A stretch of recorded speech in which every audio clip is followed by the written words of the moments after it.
So this is actually how you disassemble a Glock 17. This specific one is my Glock 17 Gen 5. It's not a customized one. All the parts are just the common stock ones.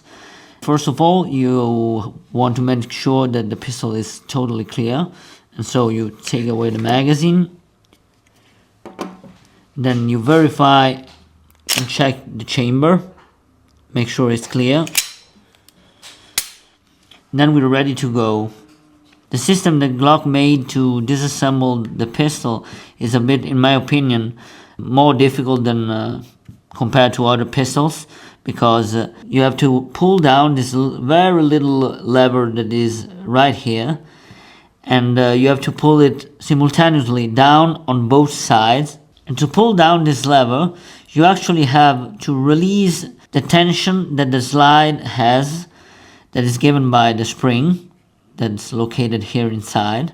So how do you release the tension of the slide so that you can pull down this little lever? Here's the trick. I like to use my right hand and I put it just right here under the beaver tail, and then I place my index finger on the upper side of the slide and I slightly take back the slide just a little bit so that the tension is released. And by using my left hand, I can pass underneath the pistol and take down with these two fingers the little lever, so the slides come easily away.